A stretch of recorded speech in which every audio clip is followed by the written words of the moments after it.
Olá, boa noite a todos. Sejam bem-vindos ao nosso preparatório para o teste AMPAD. Hoje nós vamos trabalhar com raciocínio analítico. Eu vou explicar brevemente aos alunos novatos como que funciona a aula, né? Bom, primeiramente eu vou explicar para vocês o que é o raciocínio analítico, de que trata, quais as principais habilidades necessárias para entender e para resolver as questões da prova. Atendendo a pedidos de vocês, vou comentar aquelas questões que estão lá no site, né? Tem os modelinhos de questões lá, e depois vou passando por aquelas listas, né? Vocês que estão chegando agora, eu só peço que me deem um ok aqui no chat, se o áudio tá legal, se estão me ouvindo direitinho. Eu vou fazendo algumas pausas, tá, gente? Porque para dar uma olhadinha no chat. E tem o YouTube tem um pequeno delay aí de alguns segundos, então às vezes a dúvida não é respondida de imediata, mas eu sempre retomo, faço pequenas pausas e retomo. Quando estiver nas questões, assim que terminar, eu volto ao chat e olho ali as perguntas, as dúvidas de cada um de vocês, tá? Então, podem ficar à vontade aí.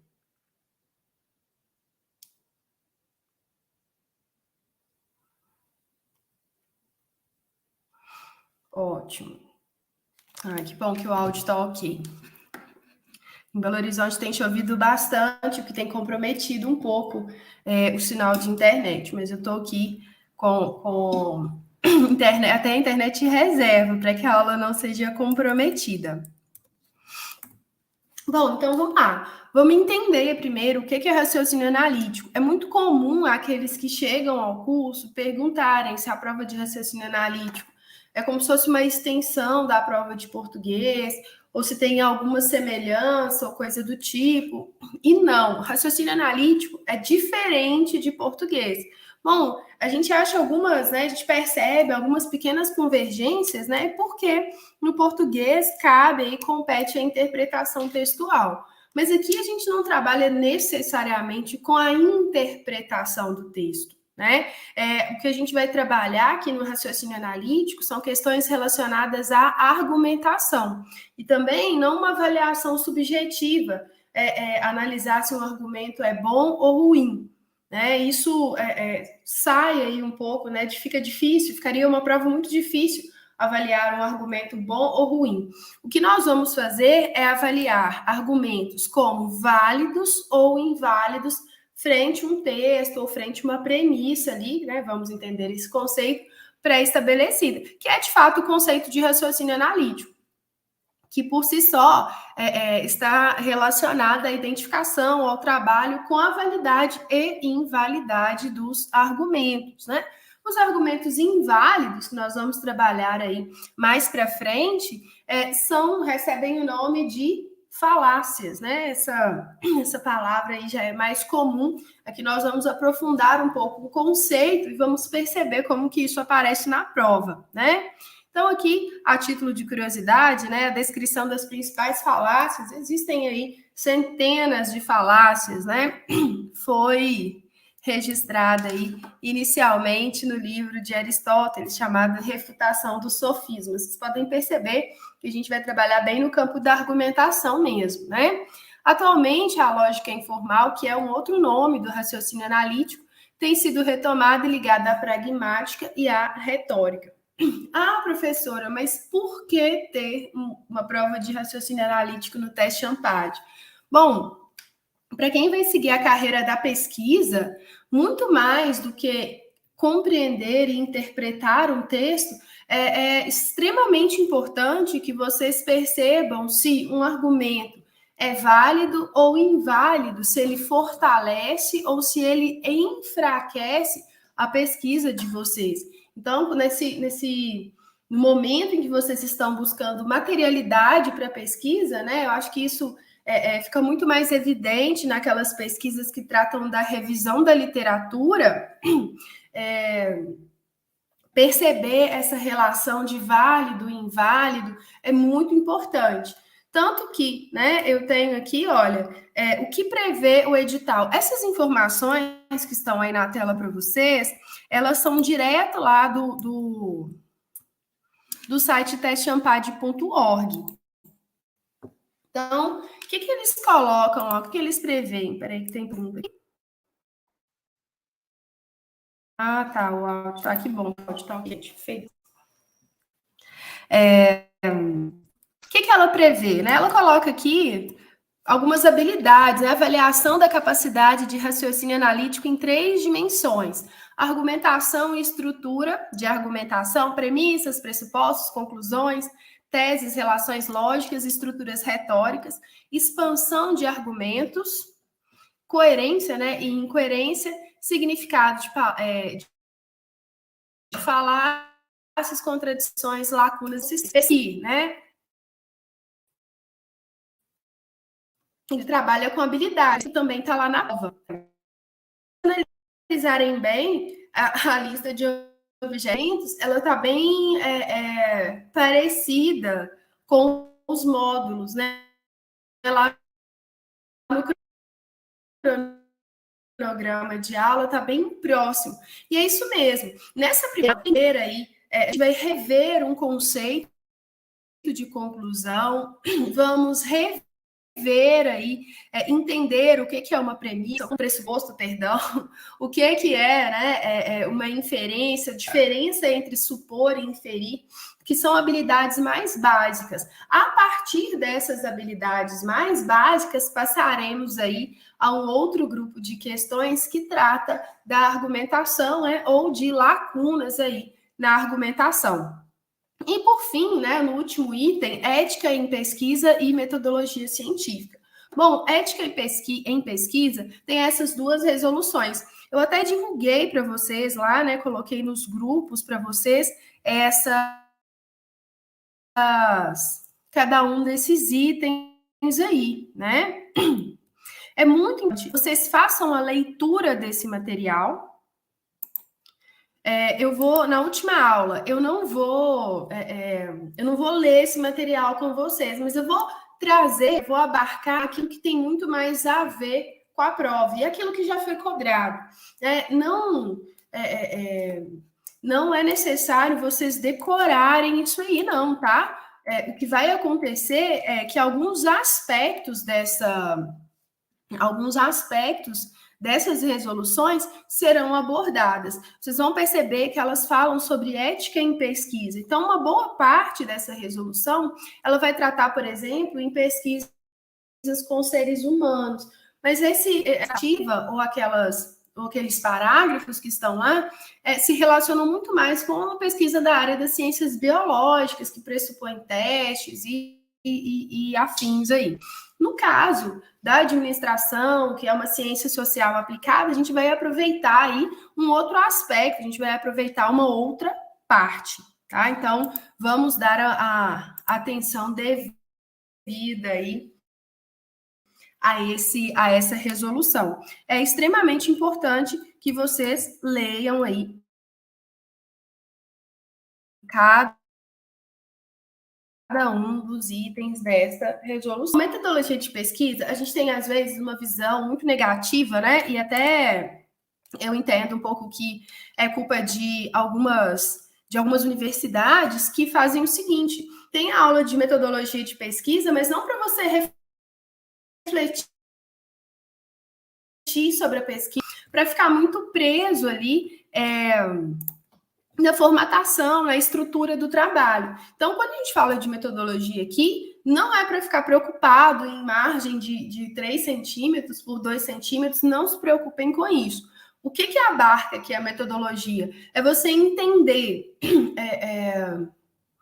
o que trata numa pesquisa, num projeto de pesquisa, os objetivos gerais, os objetivos específicos, esses elementos. Então, a nossa última aula, antes da revisão, ela vai tratar basicamente dos 2 elementos aí do item 4. Então, nós vamos tratar a metodologia e a ética de maneira conjunta. Vocês vão ver que as questões de metodologia não tem nada a ver, assim, não é necessário ler ali e tá com as normas da BNT na ponta da língua, não. Fiquem tranquilos, né?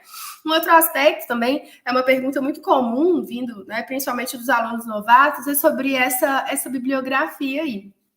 Bom, essa bibliografia é excelente, ela tem um defeito, ela é difícil de achar, né? Eu confesso para vocês que eu tive muita dificuldade de adquirir todos esses volumes aí. Mas, olha essa observação, ela é muito importante, ela é sugestiva para a aquisição de conhecimentos, né? Não garantimos que sua preparação apenas com essa bibliografia o capacite para responder todas as questões do teste ANTAD. E é muito sincera, né, essa frase e também muito verdadeira. Ler esse material não ajuda. O que ajuda? Fazer exercício. Então, hoje a gente vai trabalhar com habilidades, com as habilidades mais importantes, as habilidades principais. Então, nós vamos trabalhar aí com uma lista, né, de exercícios aqui na aula. No decorrer da semana, eu já vou disponibilizar a lista da semana que vem, né? E sempre vou tentar aí dar uns 5 dias para vocês, ou antes do fim de semana, né? Que às vezes é quando vocês têm mais tempo. Mas o tempo que tiverem para fazer exercícios, dediquem-se a fazer exercícios. A prova da ANPAD, quanto mais exercício, mais você se familiariza com as questões, e vai chegar um determinado momento que vocês vão achar as questões muito parecidas, e de fato são. Até o vocabulário empregado nos enunciados são muito semelhantes. Então, vocês vão perceber ali que existem enunciados comuns, existem enunciados parecidos que vão, né? E aqui no decorrer das aulas, vocês vão perceber que podem traçar caminhos parecidos e vão chegar aí à resposta mais rápida, né? Eu vou meio que direcionar o olhar de vocês em cada um desses enunciados. É basicamente isso que nós vamos fazer aqui ao longo dos nossos encontros, né? E então, vamos ao que importa, né? Quais são as habilidades para a resolução das questões de raciocínio analítico? Então, quais são? Inferir e supor.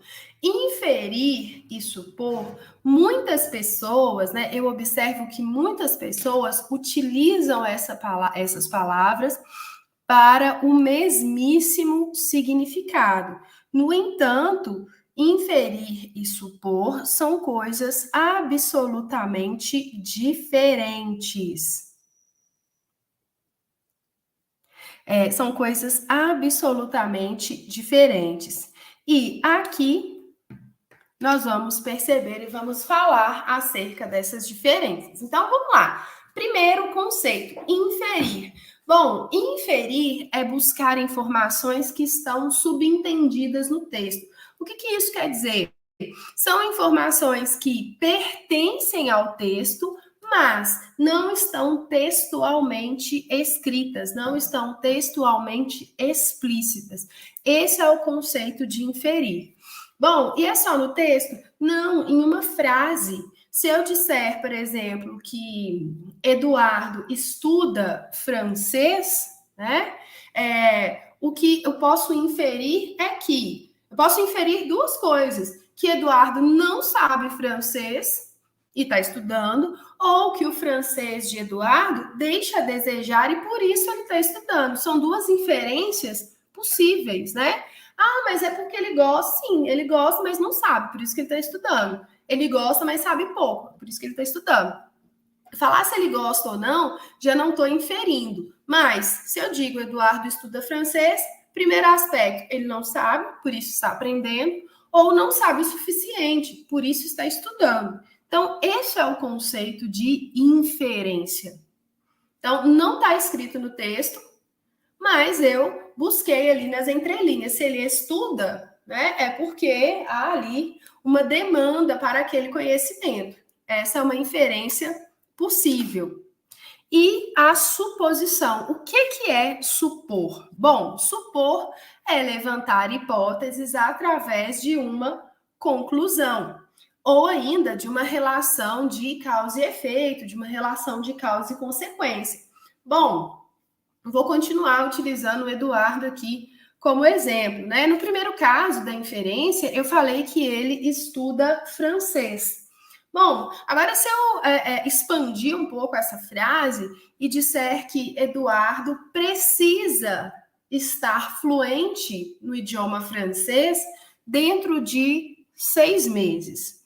Bom, quais são as suposições que eu posso fazer? Não, quais são as inferências que eu posso fazer? Que dentro de 6 meses ele vai se comunicar efetivamente com alguém que fala francês, né? E quais são as suposições? Bom, eu posso supor que ele vai para a França, ou eu posso supor que ele vai conviver com fluentes, com pessoas que são fluentes no idioma francês.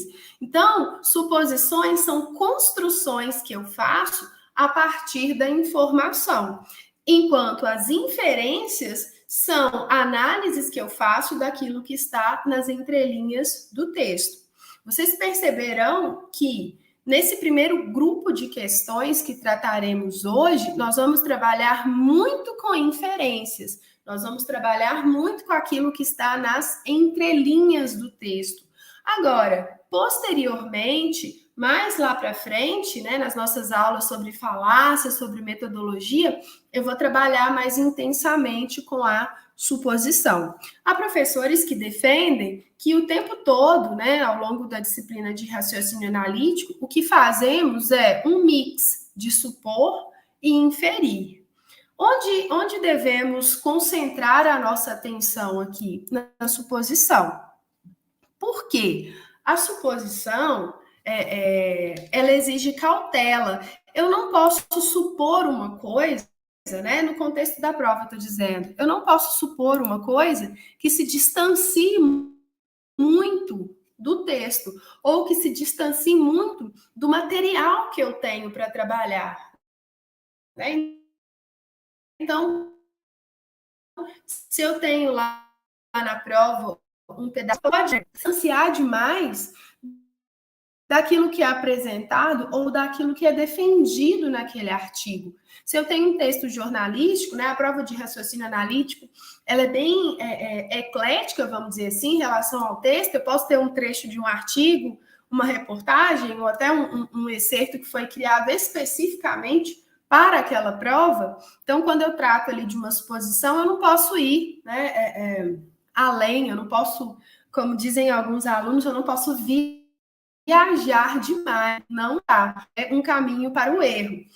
Primeiro aspecto aqui é ser totalmente fiel ao texto, né? Ficar o máximo possível dentro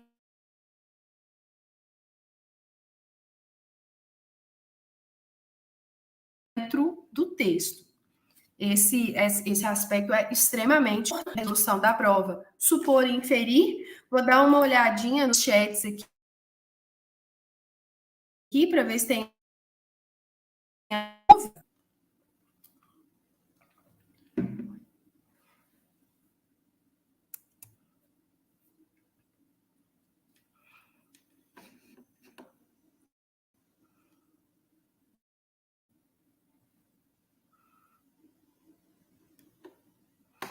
Deixa eu ver aqui.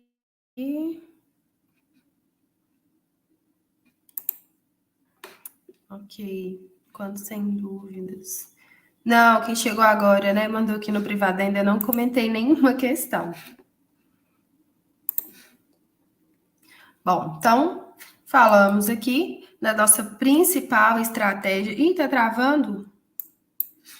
Mais alguém?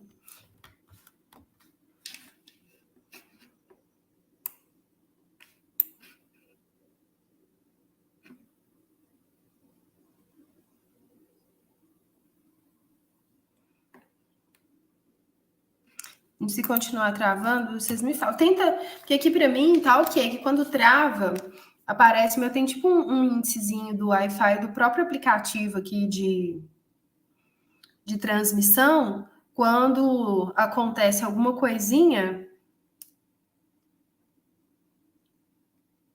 Ah, tá.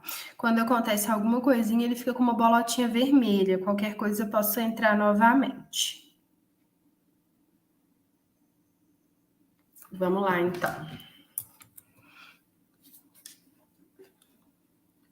Então, continuando aqui, falei sobre os enunciados. Bom, nós falamos sobre o material, que é um material de consulta mesmo.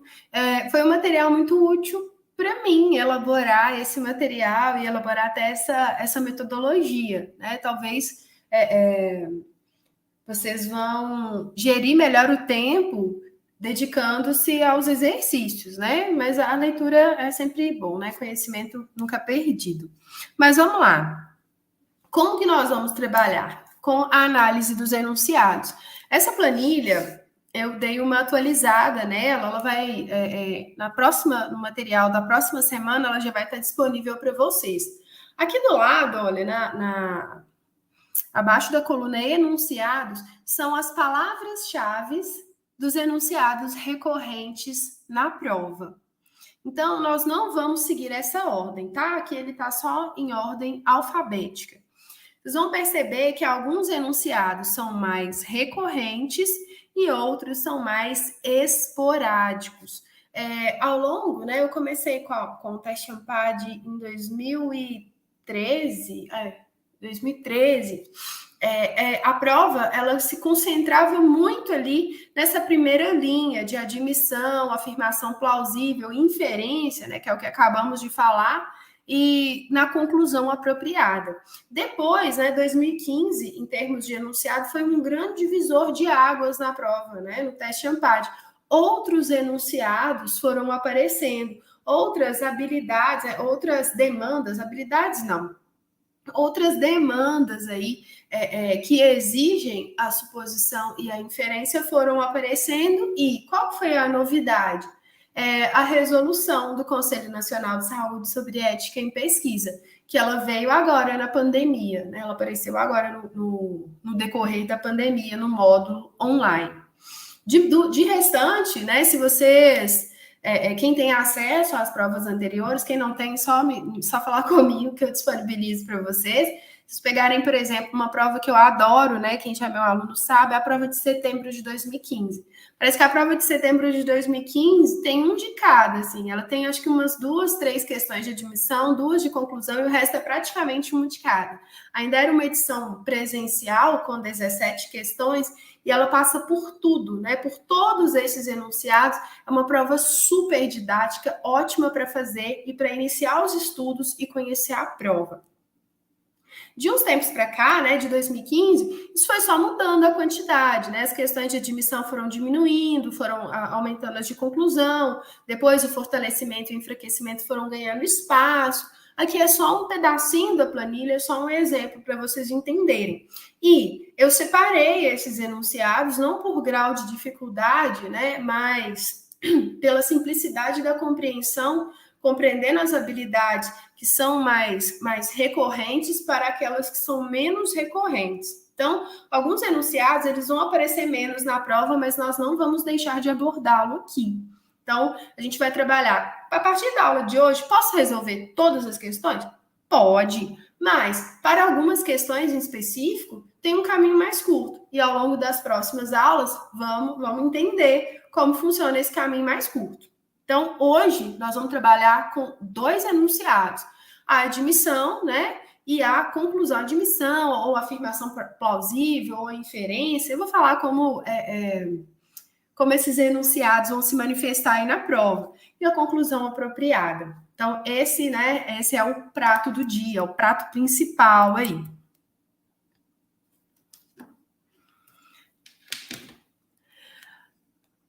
Boa noite, Paulo chegou agora para a aula. Então,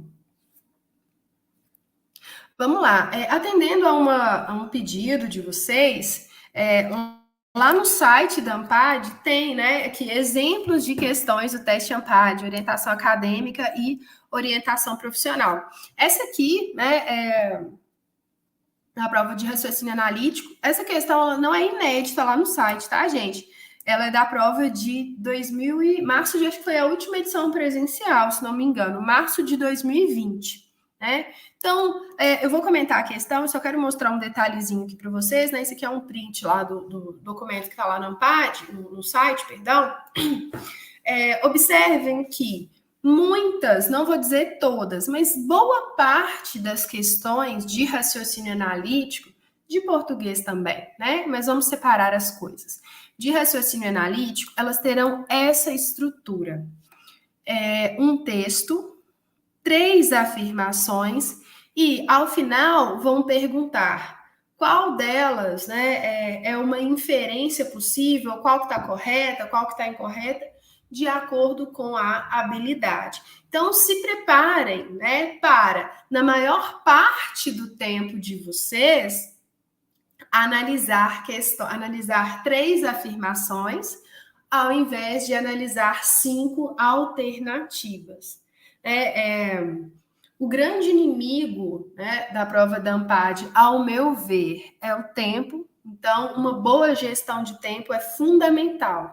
E como eu faço uma boa gestão de tempo? Praticando, fazendo exercícios. Aqui, né, no decorrer da aula, eu faço pausas, eu olho cada um desses detalhes, eu mostro para vocês alguns detalhes onde podem aparecer as pegadinhas, mas em casa, fazendo os exercícios para a aula, é interessante que vocês observem quanto tempo vocês têm gasto aí para responder a essas questões, né? Ou então escolham, né, uma prova para ser o simulado de vocês.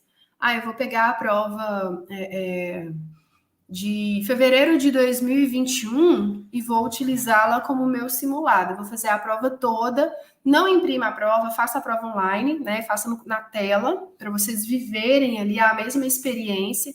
E tentem, né? Coloca o telefone no modo avião, mas ativa o cronômetro lá para vocês terem uma noção de quanto tempo gastam. Isso é fundamental. Também faz parte da preparação. Bom, então vamos lá. Vamos ver o que tem, né, nessa questão. A COP25, Conferência das Nações Unidas sobre Mudanças Climáticas, realizada em Madrid, em dezembro de 2019, reuniu representantes de quase 200 países. Segundo a ONU, derretimento das geleiras, aumento do nível do mar e seca são projetados caso haja redução de gases estufa.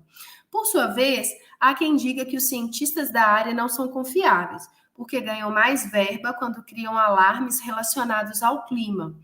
O secretário-geral da ONU, Antônio Guterres, lamentou, ao final do encontro, que faltou aos líderes da comunidade internacional maior ambição para mitigação, adaptação e finanças para combater a crise climática, anseio dos cidadãos comuns, sobretudo jovens. Veja abaixo algumas repercussões da COP25. Então, tenho aqui essas 3 repercussões, vou voltar a elas em breve, tá? E qual que é a pergunta? Considerando todas as repercussões como verdadeiras, a posição de Guterres na 4ª sentença, sublinhada no texto, é convergente com... Bom, olha lá. A 4ª sentença está sublinhadinha aqui, né? E ele quer saber, qual dessas 3 afirmativas convergem, ou seja, concordam? Quais argumentos são válidos, né? Concordam, ratificam essa fala do secretário-geral da ONU. Qual que é a fala dele? Ele lamentou que faltou aos líderes da comunidade internacional maior ambição para mitigação, adaptação e finanças para combater a crise climática. Anseio dos cidadãos comuns, sobretudo jovens. Então, vamos analisar agora cada uma dessas falas, né?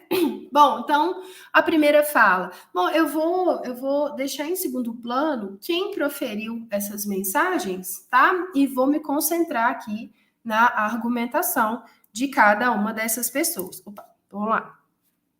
É triste não termos chegado a um acordo final, pois estivemos muito perto de atingir o objetivo de estabelecer mercado de crédito de carbono robustos e ambientalmente sustentável.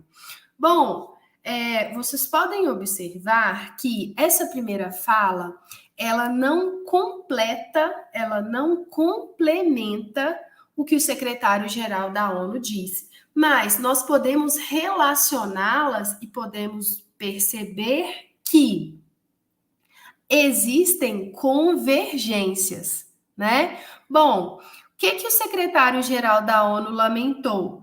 Que faltou ambição para mitigação, adaptação e finanças para combater a crise climática. E o que essa primeira pessoa disse? Estivemos perto de atingir o objetivo de estabelecer, mercado de carbono, mercados de crédito de carbono robustos e ambientalmente sustentáveis. Bom, ele fala em combater a crise climática, e essa primeira pessoa fala, né, que também lamenta, fala que é triste não ter chegado a uma solução que, de certo modo, se relaciona com a crise climática. Então, eu posso dizer que há uma convergência entre a fala dela e o lamento, vamos dizer assim, do secretário-geral da ONU. Segundo, as negociações que ocorreram na COP25 refletem o quanto os líderes de importantes países estão desconectados no sentido de urgência apontado pela ciência e das demandas de seus cidadãos nas ruas. Bom, olha que interessante, né? Eu vou pegar só palavras-chave para vocês perceberem que não é um complemento, tá? Eu estou relacionando informações aqui. Lá ele termina, olha, anseio dos cidadãos, né? Ele lamentou, faltou ambição para mitigar, adaptar e financiar, né? Alguma ferramenta para financiar e combater a crise, opa, minha língua aprendeu, a crise climática. Anseio dos cidadãos comuns, sobretudo dos jovens. Então, olha só, estão desconectados, né, das demandas de seus cidadãos nas ruas. Então, ali, olha, é anseio dos cidadãos. Ele falou que os anseios dos cidadãos não foram atendidos, assim como essa pessoa aqui, da frase número 2, da afirmação número 2, também, né, lamentam, afirmam que há uma desconexão entre os líderes e a necessidade dos cidadãos. Concorda? Concorda. Percebam que até o presente momento eu não recorri a nenhuma informação, a nenhum dos meus conhecimentos sobre combate à crise climática. Eu só trabalhei com as informações que me foram dadas, ok? Isso é também extremamente importante, tá? Os resultados da COP25, o resultado mostrou que enquanto a comunidade jovem, um grupo crescente de empresas e vários países estão se comprometendo a seguir na direção certa, as lideranças globais ainda ficam aquém do necessário. Então, concorda? Sim, né? Ele fala que combater a crise climática é um anseio do cidadão comum, especificamente os jovens. Aqui, olha, essa terceira fala traz aí a comunidade jovem já de início, e falando que é desejo dessa comunidade jovem resolver os problemas relacionados à crise climática, enquanto os líderes das comunidades internacionais, os grandes líderes mundiais, parecem estar num caminho oposto, parecem não se preocupar, não se comprometer com isso. Então, só com essa análise das informações oferecidas pelo texto, eu consegui perceber que os três concordam com a afirmação do secretário-geral da ONU. Então, sendo assim, considerando todas as repercussões, é convergente com 1, 2 e 3. Os três concordam com o secretário-geral da ONU. Essa questão está lá no site, né, como modelo, exemplo de questão para ser respondida. Eu vou olhar as dúvidas aqui, e uma que eu já vi aqui no WhatsApp, né? Não é necessário, né, que você tenha conhecimento ali das informações do texto, né, dos assuntos que são abordados no texto, tá? É importante que você trabalhe só com aquela informação que o texto te oferece. Quando você extrapola as informações do texto, a chance de erro ela aumenta. Então, suponhamos que o texto venha um texto aí que trate, né? Tem uma questão mais antiga que fala sobre isso, sobre seguro de veículos, né? Quando você bate o carro e aciona o seguro, essa questão de pagar a franquia, isso é uma coisa que às vezes a gente já passou por isso, ou se não passou, a gente tem uma breve noção de como se resolve, né, essa questão. Só que na hora da prova, eu vou deixar esse conhecimento ali, eu vou jogar para escanteio e vou trabalhar só com as informações do texto. Né? Até porque, em muitos casos, a gente vai ver isso ao longo da aula, eu posso ter uma questão que vai me induzir ao erro, que ela vai ser generalizante, ela vai reproduzir um pouco daquilo que discutimos ali num ambiente do senso comum. Então, muito cuidado, trabalhar só com aquilo que o texto oferece, tá? Então, primeira questão aí comentada, não vi perguntas. Então, vamos lá. Vamos entender o que nós fizemos aí e o que faremos nas próximas questões. Hoje, nós vamos trabalhar com 2 níveis diferentes de inferência. Nós vamos trabalhar com a inferência geral e nós vamos trabalhar com a inferência particular. Esses são os nossos 2 campos de conhecimento hoje. Então, inferência geral e inferência particular. Entendendo bem essas 2 habilidades, dá para fazer todas as questões.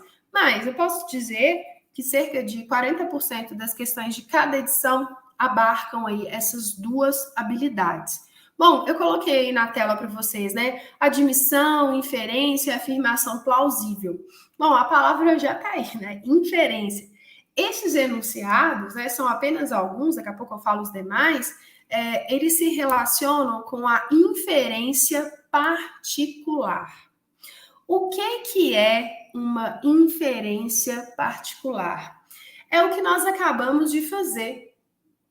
Vocês perceberam na questão anterior que eu tinha um texto e eu relacionei cada uma daquelas afirmativas não com o texto como um todo, mas elas pareceram válidas, elas se tornaram plausíveis analisando um aspecto limitado do texto.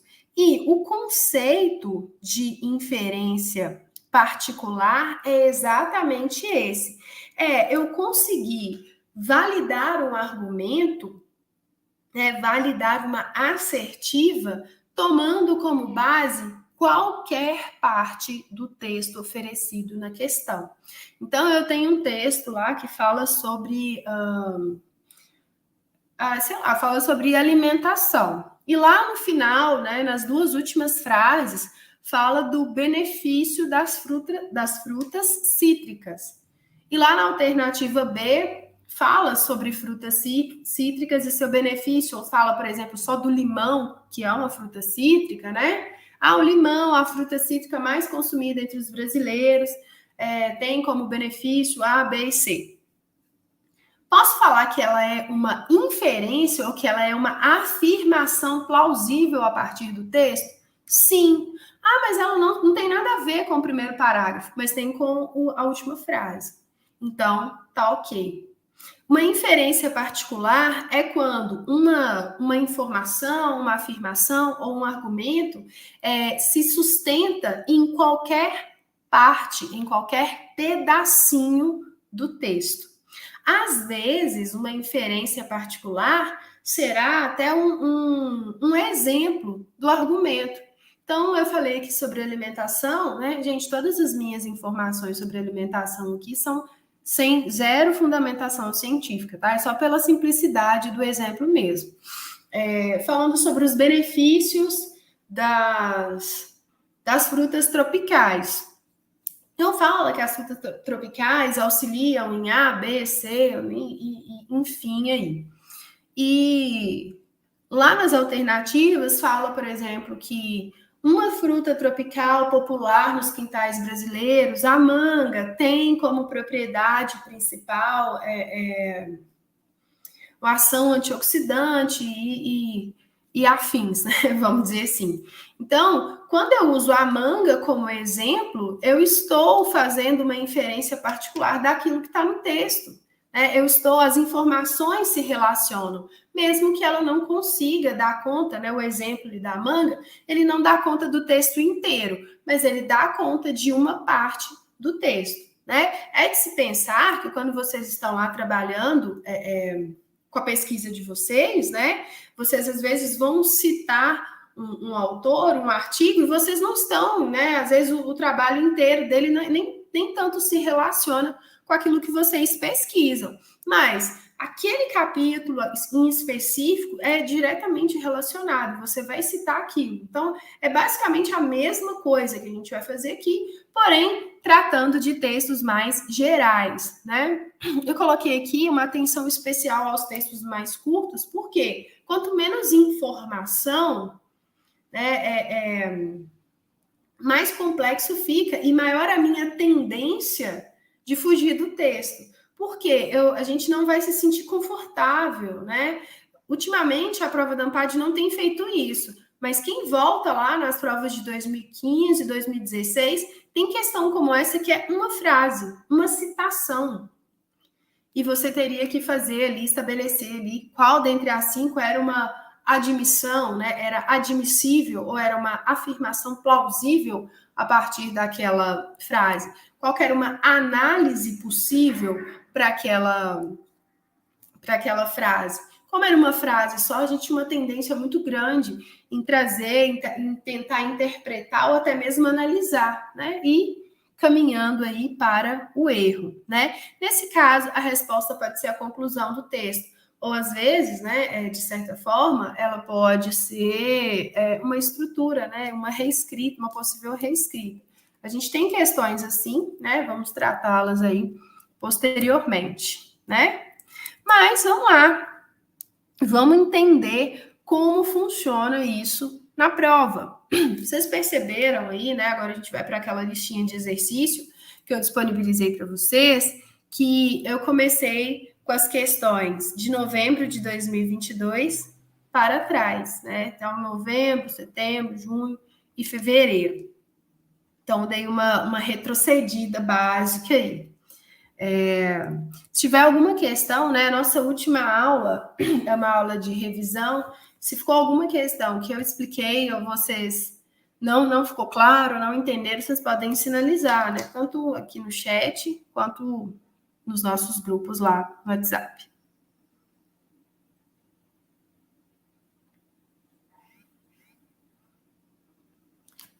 Vamos lá. Então, aqui eu coloquei questão 2, né? Mas como é uma edição virtual, talvez quem fez a última edição aí não apareça como questão 2, tá? Mas é só para dar uma orientada aí. Bom, vamos lá. Antes de ler o texto, vamos ao enunciado e vamos fixar aí esse conceito de inferência, né? Sejam aventadas as seguintes hipóteses sobre a efetividade da medida adotada pelo periódico. E está perguntando qual, né, é incorreto o que se afirma em. Então, vamos lá. Sejam aventadas as seguintes hipóteses. Gente, se sejam aventadas aí é muito comum, é uma construção, uma estrutura muito comum na prova de raciocínio analítico. Porém, o que aparece lá embaixo, às vezes, né? É admissível o que se afirma em, ou é inadmissível o que se afirma em. Então, o que a gente vai analisar aqui? Como que nós vamos estabelecer inferências aqui?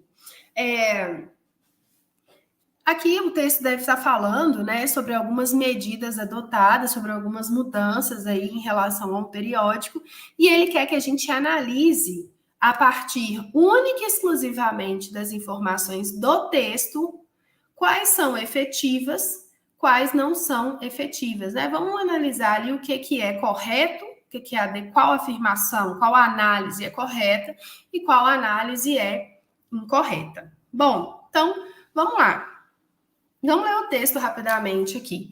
Um periódico da área de ciências contábeis divulgou uma nota informando que introduziria uma nova etapa editorial com vistas a aprimorar seu processo editorial.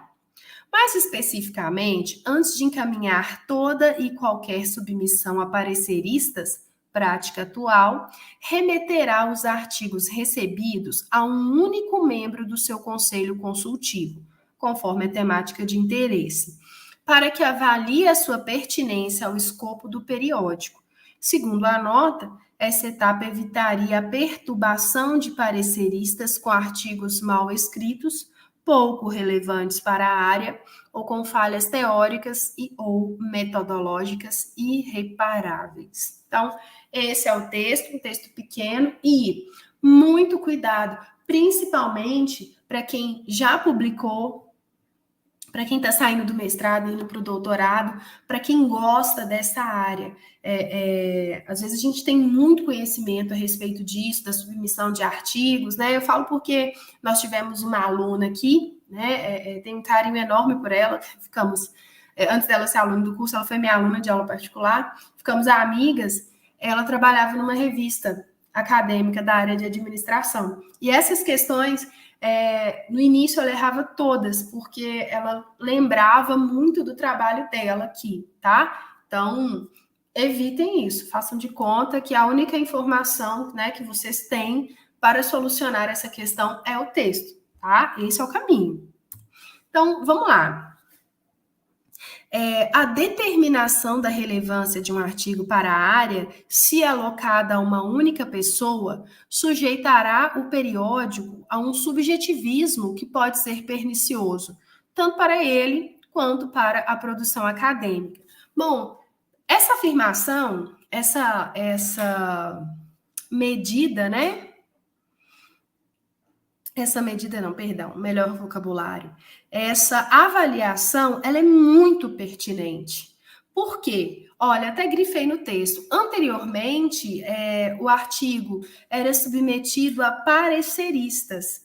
E depois disso, ele vai ser submetido a um único membro do conselho para avaliar a sua pertinência, né? Para que avalie a sua pertinência ao escopo do periódico. Bom, se alocada a uma única pessoa, sujeitará o periódico a um subjetivismo, ou seja, uma única pessoa vai analisar, ela não vai discutir aquilo ali com ninguém, que pode ser pernicioso, tanto para ele, né, aquela pessoa pode ficar mal vista, quanto para a produção acadêmica, quanto para o periódico como um todo. Bom, então essa análise, né, essa hipótese, melhor dizendo, ela é correta. Ah, professora, então por que está de vermelho? Porque a gente está procurando aquilo que é incorreto. Então, essa hipótese é correta. Tá vendo? Eu não utilizei nem um pouco do meu conhecimento sobre submissão e publicação de artigos, né? Trabalhei somente com o texto. Vou repetir isso para vocês muitas vezes. Segundo item, a medida adotada retira do editor a exclusividade de filtrar as submissões para que atendam de fato ao escopo do texto. Bom, a medida adotada retira do editor a exclusividade de filtrar as submissões. Bom, aqui está fora do texto. Por quê, né? Olha, as palavras utilizadas no texto são pareceristas, que faziam uma primeira análise, e no segundo fala de conselho consultivo. O texto em si, ele não traz aqui a palavra editor. Por isso a gente pode considerar que essa hipótese ela é incorreta, porque ela traz um elemento que é de fora do texto. E, por fim, a medida adotada tornará a análise dos pareceristas uma mera etapa de classificação do mérito do artigo, uma vez que não mais haverá, nessa etapa, artigos que mereçam ser rejeitados. Bom, o que o texto fala, né? Tirou dos pareceristas, remeterá os artigos a um único membro. Para quê? Esse membro vai avaliar a pertinência E qual que é, né? Por que fazer isso? Para evitar a perturbação, de pareceristas com artigos mal escritos. Bom, é a única justificativa que eu tenho. Se é a única justificativa que eu tenho no texto, quaisquer conclusões que fujam disso aqui, eu vou considerar como incorreta. Então, eu posso dizer que os itens 2 e 3, né? A medida tornará a análise dos pareceristas uma mera etapa de classificação. Bom, eu não sei se vai ser uma etapa de classificação, porque eu estou mudando, né? Antes de encaminhar toda e qualquer submissão ao parecerista, vai remeter a um membro do conselho consultivo. Então, o parecerista, né, de acordo com pelo que o texto me faz entender, o parecerista só vai receber a publicação depois que ela passar pelo conselho consultivo, né? Agora, se esse processo vai transformar, né, vai virar uma etapa de classificação, né, ou coisa do tipo, eu não sei, eu não posso dizer, eu não posso afirmar, né? Então, posso dizer que está fora do texto, sendo assim, é uma hipótese incorreta. Então, o que é incorreto? Aquilo que se afirma nos itens 2 e 3. Então, primeira questão comentada, vou olhar as dúvidas, qualquer perguntinha aí, vocês estão muito quietinhos, hein?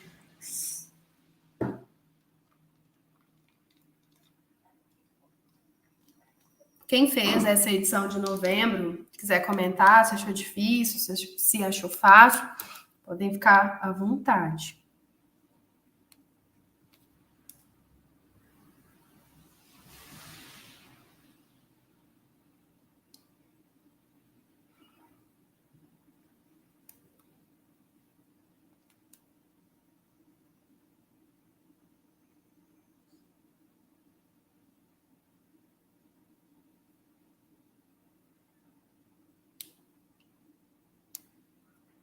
Ótimo. Deixa eu ver aqui no coisa não tem. Dúvida? Não.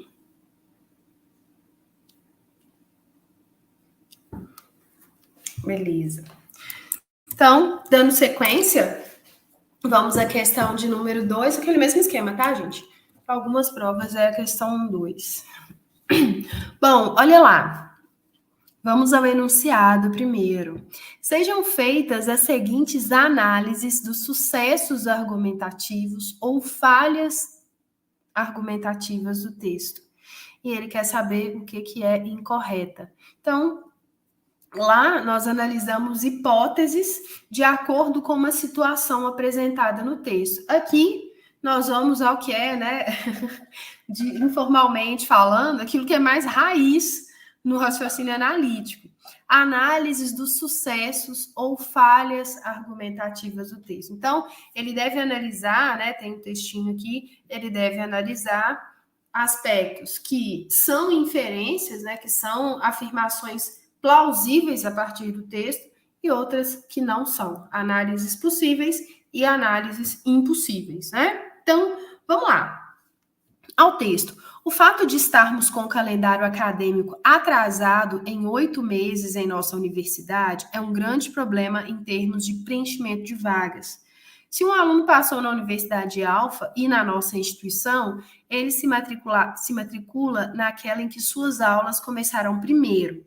Para mantermos nossas turmas na capacidade máxima e com os melhores alunos, precisamos repensar o nosso calendário, nem que seja eliminado um semestre acadêmico. Ao meu ver, tá, gente? Essa questão é um pouco mais complexa, porque ela não é explicitamente argumentativa, né? Quase uma narração isso aí, né? Mas, vamos lá, vamos analisar com calma. Para todos os casos, é espúria a causalidade entre o início das aulas e o comportamento do aluno em termos de opção de universidade. Bom, primeira pegadinha. Pegadinha não, né, gente? Primeiro aspecto, né? A palavra espúria. Muitas vezes, né, um relato aí que eu ouço dos alunos de deixar a prova de raciocínio analítico para o final, né? Então, deixou para o final, já está cansado, né? Não se preparou, achou que era uma prova parecida com a de português e tudo. Então, já é um item para confusão. Mas vamos lá, o que quer dizer a palavra espúria, né? Utilizado aí de maneira esporádica, mas eu posso dizer que espúria é alguma coisa que é ilegítima, né? Ou que não é verdadeira, vamos dizer assim. Então, para todos os casos, bom, já começou errado, né? Eu nem precisava entender o que era espúria. Generalizou, a generalização é o caminho mais curto para o erro, né? Spoiler das próximas aulas. Generalização, né? As generalizações são um indício fortíssimo de uma falácia, né? Para todos os casos, vou substituir a palavra, né? É espúria, ou seja, é ilegítima a causalidade entre o início das aulas e o comportamento do aluno em termos de opção de universidade. Bom, é complexo analisar isso. O que deixa essa questão, né? O que deixa essa análise incorreta? A primeira parte, para todos os casos, né? Eu não posso julgar ali todos os alunos que foram aprovados na Universidade Alfa, eu não posso condicionar a escolha de todos eles única e exclusivamente ao calendário. Às vezes, né, agora eu estou fazendo uma suposição aqui, tá, gente? Eu posso supor que um aluno passou na Universidade Alfa e na Universidade Beta. Mesmo que as aulas na Universidade Beta comecem primeiro, ele vai optar pela Universidade Alfa pela qualidade do curso, ou, né, às vezes é mais próximo, ele não precisa mudar de cidade, a avaliação é boa, ali ele sabe que ele vai ter uma facilidade para seguir a área de pesquisa que ele deseja. Então, existem várias possibilidades, eu não posso restringir. Por isso, o item 1 está incorreto, né? Vamos dizer assim, incorreto. Segundo, olha lá, para qualquer caso, olha o erro aí, né, gente? É legítima a casualidade entre repensar, né, reformular o calendário acadêmico de um lado e ocupar o máximo de vagas e com melhores alunos. Para qualquer caso, né? Bom, para qualquer caso, eu também generalizei, aí eu já tenho um grave problema. É legítima a causalidade entre repensar, né, ou reformular o calendário acadêmico e ocupar o máximo de vagas com os melhores alunos. Eu posso ocupar o máximo de vaga com os melhores alunos, mas existem outras possibilidades, né? Eu posso repensar o calendário para oferecer mais cursos ou para oferecer um turno adicional. Tá vendo as minhas suposições aqui, né? Eu posso oferecer, por exemplo, o mesmo curso, uma turma de manhã e outra à noite, né? Como acontece em algumas universidades. Então, itens 1 e 2 mostraram-se aí incorretos, por quê? Porque trazem um pequeno sintagma aí, né, um pequeno item que generaliza para todos os casos, para qualquer caso. Então, já mostrou aí o erro. E, por fim, é possível a causalidade entre eliminar um semestre acadêmico e conseguir normalizar o calendário acadêmico, desde que isso também envolva outras medidas, como, por exemplo, redução no período de recesso acadêmico. É uma possibilidade? É uma análise que estaria correta? Sim. E, além de ser uma possibilidade, olha como a questão é estruturada. É possível a causalidade. É possível. Ou seja, é uma possibilidade. Eu não sei se vai ser feita. É uma análise, né? É uma possível solução para o problema que foi apresentado no texto. Sem generalizar, né? Não contempla todos os itens do texto e é uma solução possível para o problema ali, né? Se relaciona a um link entre o argumento apresentado ali e o problema apresentado no texto. Então, o que está incorreto? Os que estão incorretos, os itens 1 e 2. Essa questão é um pouquinho mais complexa, né? Mas ainda assim estamos trabalhando essa habilidade de inferir, estamos trabalhando ainda no âmbito do texto, trabalhando somente ali com o texto oferecido, né? Alguma dúvida até aqui? Tá tranquilo? Tô indo muito rápido?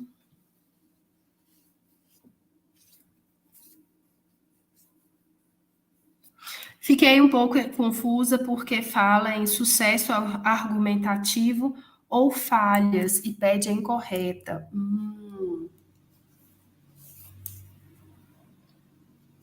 Sim, mas aqui você vai analisar, né? Vamos julgar, digamos assim, quais que são sucessos argumentativos e quais são falhas argumentativas. Então, o item 1 é uma falha argumentativa. O item 2 é uma falha argumentativa. E o item 3 é um sucesso argumentativo. O incorreto aqui, né, seriam as falhas argumentativas, as lacunas argumentativas. É verdade, ficou um pouco confuso mesmo, né? Então, falha seria aquilo que é incorreto frente ao texto. Nossa, que maldade, agora que eu me atentei a esse detalhe.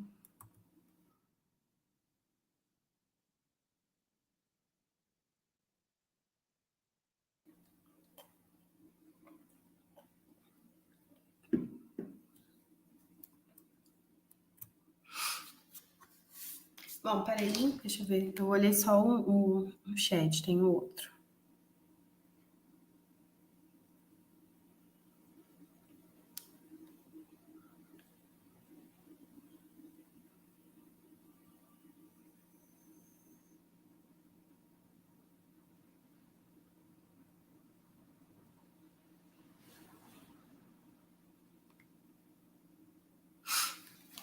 Vamos lá, então.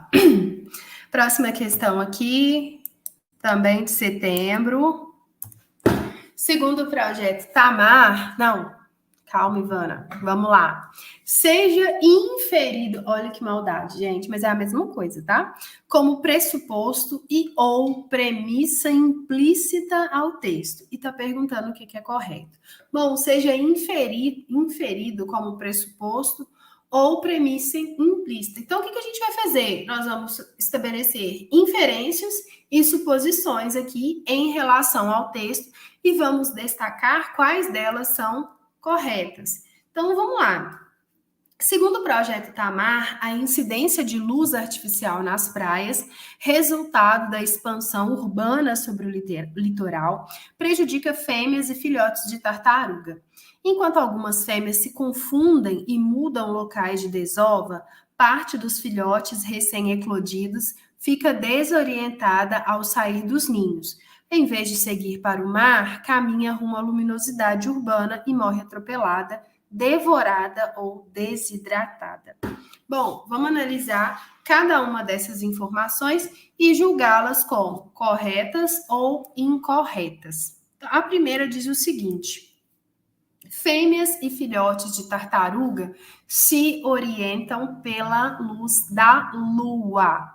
Bom, primeiro aspecto. Gente, um tanto de gente não concordou com essa questão, mas o enunciado ele é muito direcionador. Seja inferido como pressuposto ou premissa implícita.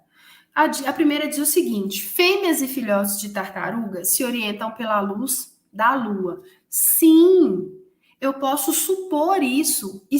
Essa informação está implícita no texto, é uma informação totalmente implícita. Por quê? A incidência de luz artificial nas praias prejudica fêmeas e filhotes. Vamos raciocinar. Quando tem luz artificial nas praias, gente? À noite, né? De dia, não precisamos de luz artificial nas praias.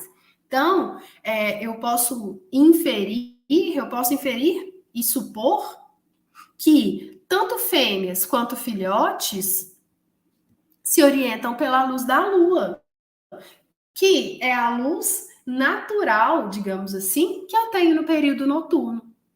né? Se o que prejudica é a luz artificial nas praias, e nas praias eu tenho luz artificial só à noite, a luz da noite que não é artificial é a da lua.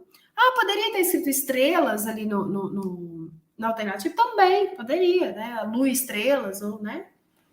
Luz noturna, que aí abarca luz natural noturna, abarca lua e estrelas, enfim. Mas está correta, tá? É por isso. Não estou fugindo do texto e não preciso saber muito sobre o comportamento das tartarugas para validar essa informação. O luar é a única fonte de iluminação utilizada pelas tartarugas. Aí já está errado. Por quê? Porque não tem, o texto fala, né? O que o texto diz? Que essa luz artificial prejudica fêmeas e filhotes de tartaruga. Só isso. Que elas se confundem e mudam o local da desova. Mas eu afirmar que o luar é a única fonte de iluminação utilizada por elas é fora do texto. Ou então, né, eu não estou fazendo uma interpretação correta, né? Eu posso dizer também, tem, né? É a única fonte de iluminação. Tem o sol também, né? Então, não posso dizer que é a única, apesar de não falar que elas recorrem aí à luz solar de forma alguma, mas não fala que a iluminação da Lua, né, nem fala que o luar é fonte de iluminação delas, né? Fala que a luz artificial prejudica. Por isso que ela está incorreta. E por fim, a população de tartarugas marinhas está diminuindo no Brasil. Bom, gente, olha aí, eu falei que tem a maldade da prova, né? A maldade é essa aqui. Por que ela é uma maldade? Porque é muito fácil concordar com essa alternativa. Por quê? Porque o projeto Tamar, né? Para quem conhece o trabalho do projeto Tamar, para quem lê minimamente sobre animais em extinção, então, é muito fácil validar essa aqui. Mas o texto não fala sobre a população de tartarugas, né? Não fala. Fala que há um prejuízo para fêmeas e filhotes de tartarugas às luzes artificiais na praia. O que é abordado aqui é justamente isso, que a luz artificial prejudica fêmeas e filhotes de tartaruga. Ou seja, eles precisam da luz natural ou se orientam pela luz natural da noite, né? Já que é a luz natural artificial, né? Mas não posso afirmar que a população está diminuindo. Ah, professora, mas está, tudo bem, está, né? A gente vê aí, a gente lê notícia, tem vários projetos para arrecadar dinheiro, para conscientizar, para mobilizar, mas o texto não trata desse assunto. Por isso que ela é incorreta. No universo do texto proposto, ela é incorreta, tá? Não se deixem levar por afirmações como essa, tá? Essa é a minha dica. E não raro, quando o texto trata de um assunto de conhecimento geral, de alguma coisa mais trivial, não raro vai aparecer uma alternativa assim. E é fácil errar? É, porque às vezes você vai fazer, você está nervoso, você está cansado, né? Então, muita atenção. Acho que eu vou repetir muitas vezes para a importância de dar atenção aí a essas questões. Então, é correto que se afirma apenas no item 1, né? Essa questão, o texto é menor, né? Um pouquinho mais simples, né? Com alguma dúvida até aqui?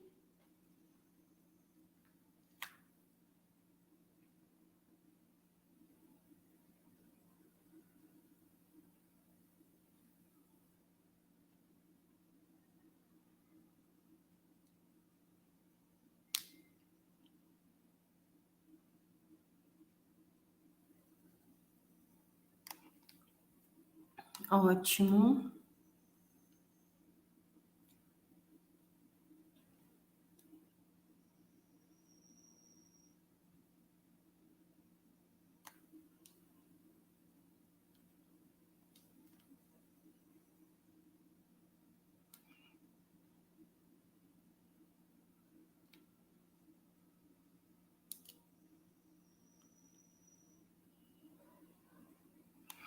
Ótimo. Então, vamos lá. Eu acho que essa aqui é a nossa última questão da prova de setembro.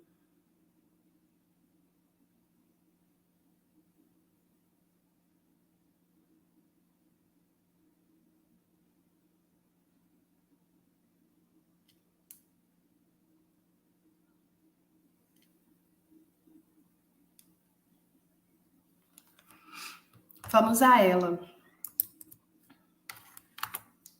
Então, aqui, gente, também é uma estrutura muito comum, tá? É um tipo, né, de texto muitíssimo comum na prova da ANPAD, que é analisar aí diálogos ou confrontar diálogos.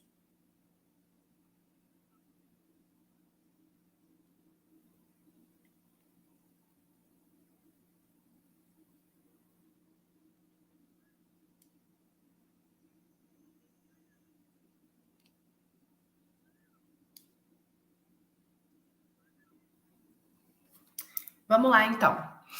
Primeiro diálogo entre Laura e Lana, né? Você gostou do meu novo penteado? A resposta: é difícil achar um bom cabeleireiro em Uberlândia. E o segundo: você já achou um bom cabeleireiro? É difícil achar um bom cabeleireiro em Uberlândia. Os personagens são os mesmos, né? Sejam feitas as seguintes afirmações sobre as premissas ou pressupostos de Lana. E está perguntando o que é plausível, né? Qual dessas três análises acerca da fala de Lana são plausíveis? Bom, e a resposta de Lana nos dois diálogos é a mesma, né? Ela afirma que é difícil achar um bom cabeleireiro em Uberlândia. Então, vamos lá. No diálogo 1, Lana assume uma resposta direta, assume que uma resposta direta a Laura seria ofensiva, né? Ó, você gostou? É difícil achar um cabeleireiro. Ao invés de falar que não gostou, que não ficou bom, né? Ela falou: olha, tem um cabeleireiro bom aqui é difícil. Então, olha só, fica implícito a informação que o cabelo da Laura não ficou legal aos olhos da Lana, né? E no segundo caso, Lana assume que Laura compreende sua resposta como um não. Você já achou um cabeleireiro bom aqui? Ela fala: olha, é difícil. Então, talvez, né? Aí a gente pode supor que o cabelo da Lana também não deve ser lá essas coisas, né? Então, vamos lá. Na sequência, no diálogo 1, Lana assume que não há bons cabeleireiros em Uberlândia. E no diálogo 2, ela assume que não encontrou um bom cabeleireiro na cidade. Bom, no diálogo 1, pode ser verdade, né? Mesmo que se a gente tomar como verdade que ela assume que não tem bons cabeleireiros, a resposta dela não vai se relacionar muito e também não vai fazer muito sentido em relação à fala da Laura, né? Já no diálogo 2, por sua vez, ela assume que não encontrou um bom cabeleireiro na cidade. Bom, eu também, né, eu posso pensar que ela não procurou, né? Às vezes ela dá conta do próprio cabelo. Mas, por isso, ela, pelo o próprio diálogo 1, né, se assumindo aí que não há bons cabeleireiros, já está errado, né? Para que a resposta da Lana em relação à resposta da Laura faça sentido, o que está lá no item 1 é muito mais interessante. Por quê? Né? Olha, ao invés de falar que seu cabelo não tá bom, eu falo que não tem bom cabeleireiro, né? Então, meio que a culpa não é sua. Você foi no cabeleireiro e ele que não fez um bom trabalho, né? Basicamente isso. E por fim, no item 3, no diálogo 1, diferentemente do que ocorre no 2, Lana assume que é uma surpresa Laura ter encontrado um bom cabeleireiro na cidade. Totalmente fora, né? Então, plausível aí é só o item número 1. Né? Só o diálogo de número 1. Essa questão é mais simples, né? Ainda assim, vocês podem sinalizar aí as dúvidas de vocês.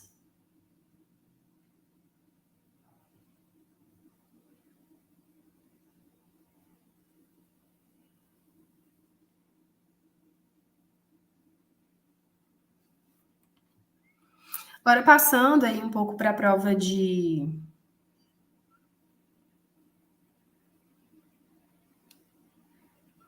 Júlio. Deixa eu só olhar as dúvidas aqui e a gente já passa.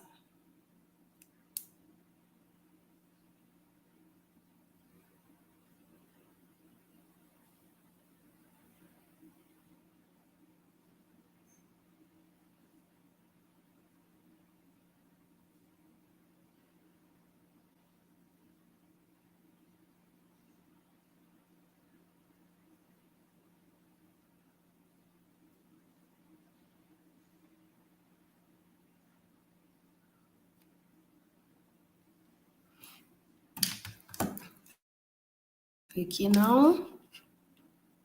Tá. A tela de vocês ficou preta aí, já tô consertando aqui.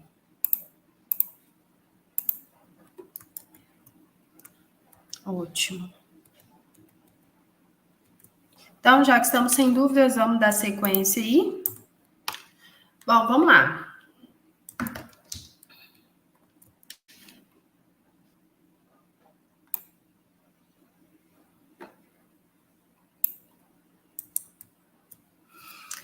Assinale a alternativa que analisa corretamente os pressupostos da argumentação. Olha, gente, nós bom, com certeza eu vou passar um pouquinho do horário, peço perdão a vocês, a primeira aula é sempre assim, mas percebam que só agora nós chegamos a uma questão tradicional no que diz respeito às alternativas, né, onde vocês vão analisar 5 informações, né? Então, vamos lá. O que ele quer? Assinale a alternativa que analisa corretamente os pressupostos da informação. Ou seja, qual dessas 5 alternativas é uma análise correta daquilo que é apresentado, daquilo que é discutido no texto proposto. Então, vamos lá, olha. Para aqueles que mudam seu foco analítico da pesquisa quantitativa para a qualitativa, muitas vezes surge a questão de como avaliar o rigor dessa última. Muitos pesquisadores novatos podem se sentir pressionados a provar que seus resultados de pesquisa qualitativa são válidos ou representam uma realidade verdadeira. Essa questão traz um desafio significativo para a pesquisa qualitativa. Na perspectiva de seus críticos, aqueles que adotam a pesquisa nomotética ou quantitativa, a pesquisa qualitativa é inválida, já que não é capaz de oferecer generalizações. Certamente, muitos estudiosos que usam métodos qualitativos argumentariam que não há necessidade de avaliar esse tipo de pesquisa a partir de padrões quantitativos. Esse argumento é baseado na compreensão das diferenças entre os fundamentos ontológicos e epistemológicos dos métodos de pesquisa. Então, o texto fala, né, o texto trata aí de metodologia de pesquisa. Então, muita atenção aí, tá, gente, ao que vocês sabem sobre o assunto. Eu suponho que todos vocês cursaram essa disciplina, talvez não com o mesmo nome, né? Metodologia de pesquisa, introdução à pesquisa, aspectos técnicos da pesquisa, aspectos gerais da pesquisa, mas é basicamente a mesma coisa. Isso é certamente, né, dependendo do professor aí, diferenciar a pesquisa quali da pesquisa quantitativa. Então, muito cuidado com esse conhecimento que vocês detêm a respeito desse assunto. Bom, eu vou começar pela alternativa correta e analisar, por fim, as demais. O texto parte do pressuposto implícito de que o leitor é capaz de estabelecer associações conceituais entre rigor, validade da pesquisa e método de pesquisa. Bom, por quê, né? Olha lá no primeiro parágrafo. Mudam seu foco para... Muitas vezes surge a questão de como avaliar o rigor. Muitos pesquisadores podem se sentir pressionados a provar que seus resultados da pesquisa qualitativa são válidos ou representam uma realidade verdadeira. Então, qual que é o mote, o ponto de partida de discussão? Que o grande questionamento, né, a grande necessidade de provar a validade e o rigor da pesquisa, quando troco o quantitativo pelo qualitativo, que no caso seria o método. Então, esse é o pressuposto implícito, essa informação que está implícita. Ela é pertinente, mas Como eu fiz com vocês agora, ela só se tornou possível a partir de uma análise feita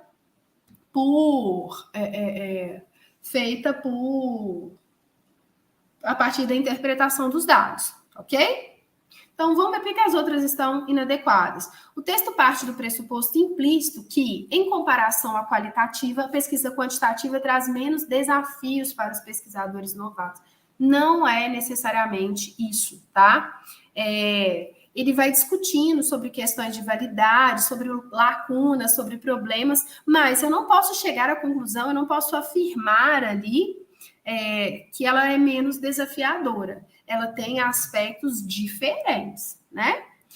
O texto tem como pressuposto implícito a ideia de que há posições antagônicas, nem preciso ler o resto, né? No que diz respeito à validade ou não da pesquisa. São habilidades diferentes, são desafios diferentes.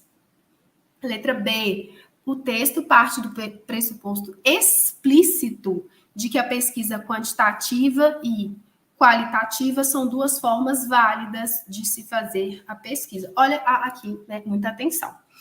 O texto parte do pressuposto explícito. Não é explícito, é implícito. Não está escrito textualmente que as duas formas são válidas. Eu preciso interpretar as informações para perceber que, dentro de suas especificidades, cada método de pesquisa tem a sua validade, a sua funcionalidade, né? Letra A. O texto tem como pressuposto explícito que os únicos críticos da pesquisa qualitativa são aqueles que adotam a pesquisa quantitativa. Nem implícito, nem explícito, né, gente? Isso aí não convém muito aí ao texto. Então, uma questão simples, mas com uma letra B aí, que facilmente induz o candidato ao erro. É a diferença do implícito e do explícito. Explícito, gente, é aquilo que eu não preciso de muito processamento, não, que a minha leitura superficial já vai me mostrar. É aquilo que simplesmente está no texto, né? Se eu usasse um símbolo matemático, é aquilo que pertence. Agora, o implícito, não. O implícito exige o meu processamento das informações. É aquilo que, por vezes, eu preciso de 2 leituras, de 3 leituras para entender, né? Para quem já produziu, já escreveu, né, seja o TCC ou um artigo acadêmico, ou até já passou pela experiência do mestrado, é comum que leiamos 2, 3 vezes o mesmo texto, né, para uma melhor compreensão, mas para trazer segurança mais profunda. E a partir dessa segunda, dessa terceira leitura, eu vou extraindo mais informações, eu vou interpretando melhor as informações. Né? Então, muita atenção aí à diferença do implícito para o explícito. Tranquilos até aqui? Sem perguntas? Bom, vamos lá.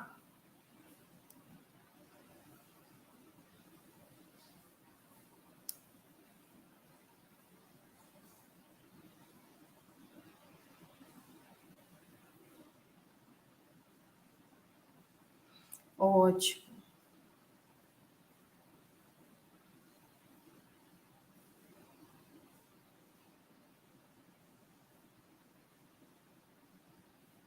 Vamos lá, então. Bom, agora eu coloquei aqui conclusão possível. No início da nossa aula, eu falei que nós trabalharíamos 2 habilidades.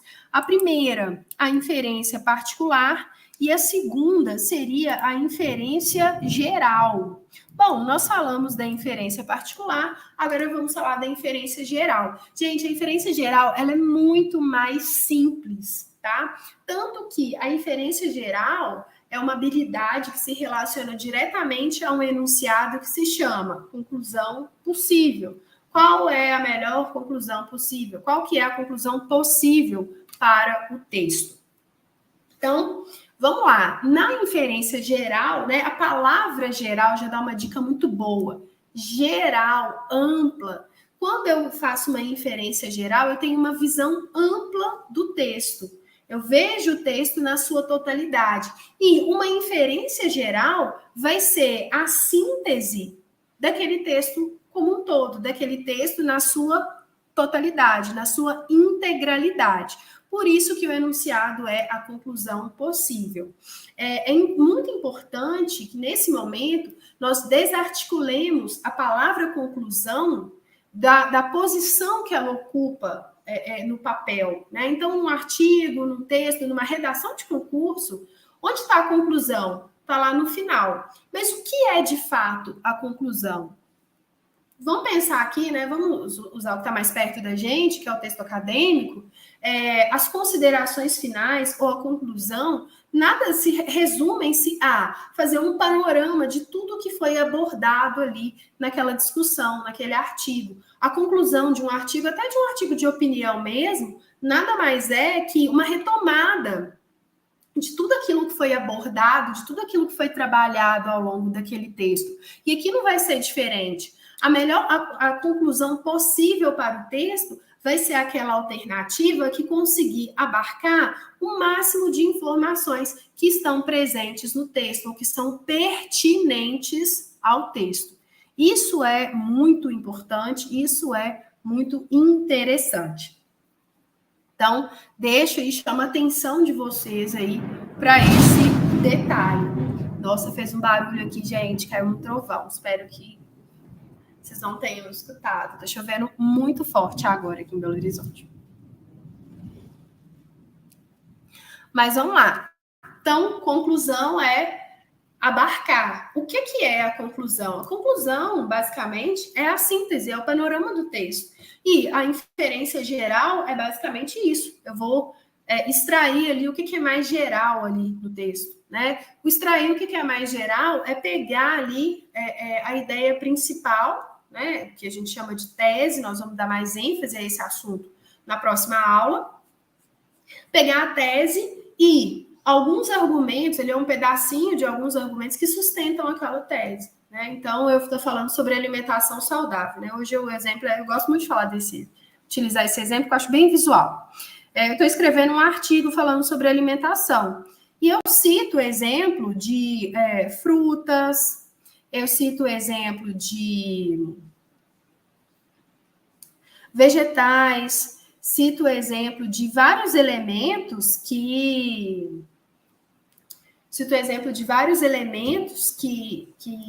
colaboram para uma alimentação saudável. E todos esses elementos resumem-se a frutas e leguminosas. Então, a minha conclusão vai ser o quê, né, ao final do texto? Que o uso contínuo, né, o consumo contínuo de frutas e leguminosas são um fator determinante para uma alimentação saudável. Então, eu generalizei, eu sintetizei ali ao máximo as informações. Então, esse é o conceito. E vamos lá, né? Vamos ver como isso aparece no texto.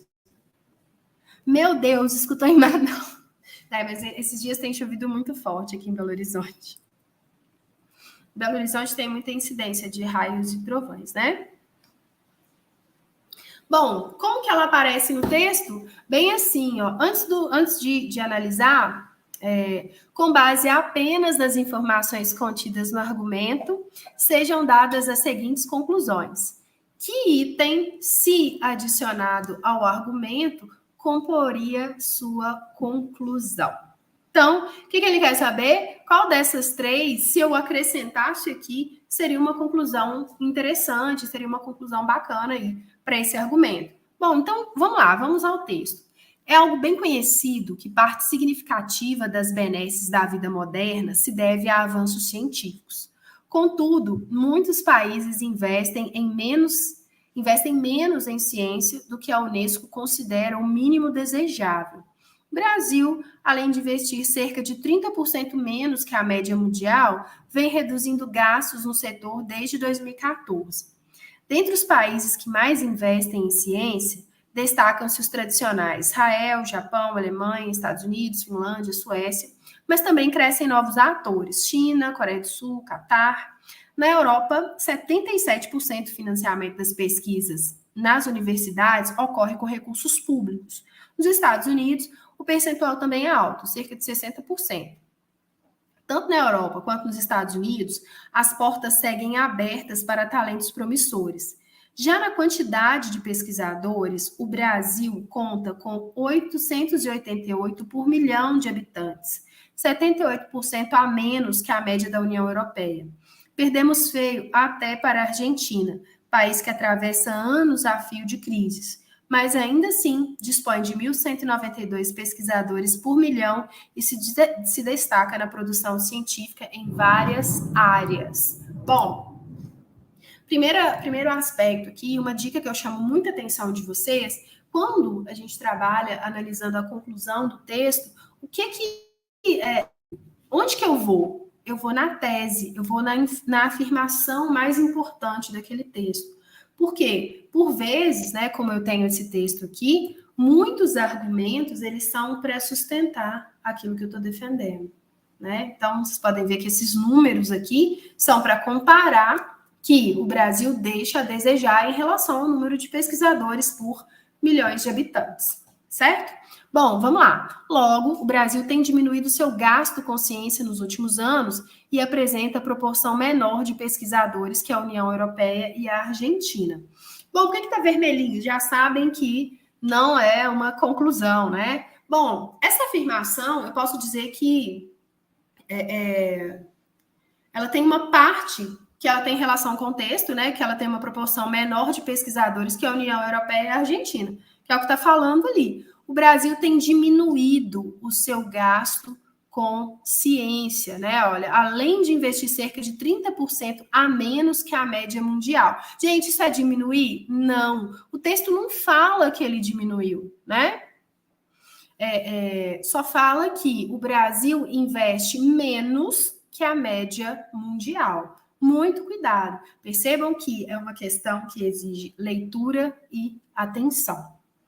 Segundo, logo, os países mais desenvolvidos tendem a continuar liderando o desenvolvimento científico ao longo do tempo, com pouco espaço para novos atores.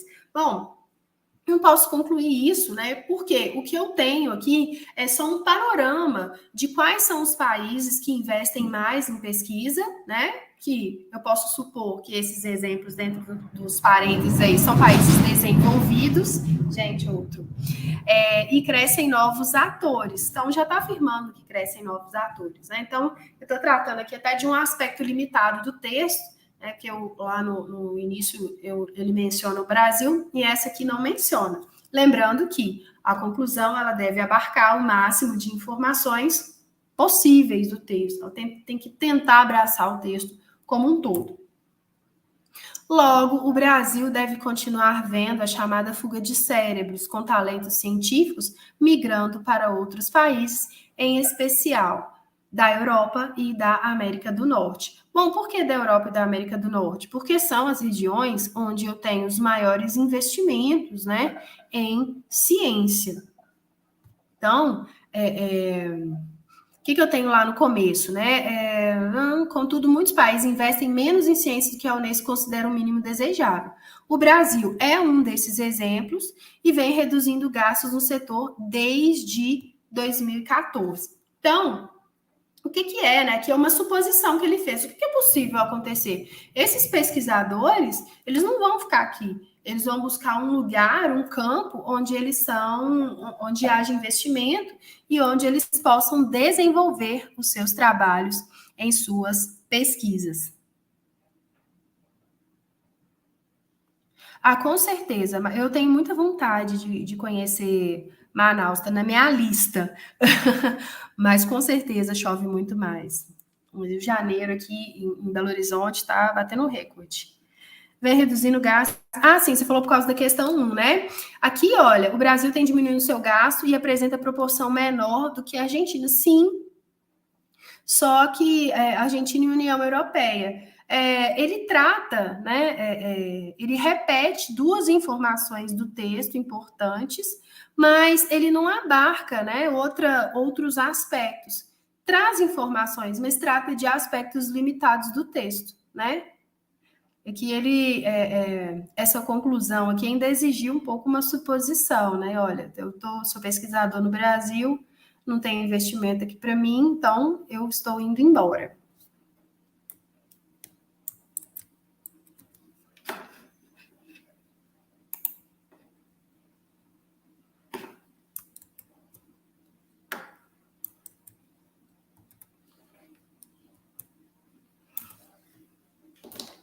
Então, vamos lá. Essa questão de conclusão, ela é mais simples. Eu acabei de ver que eu passei do horário, mas não me abandonem, tá?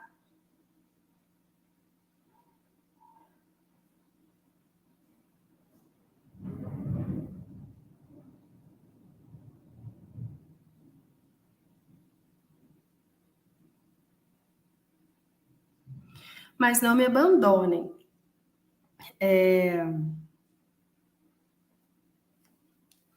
Vamos mais um pouquinho, tá bom? Se tiver cansativo, vocês me falam.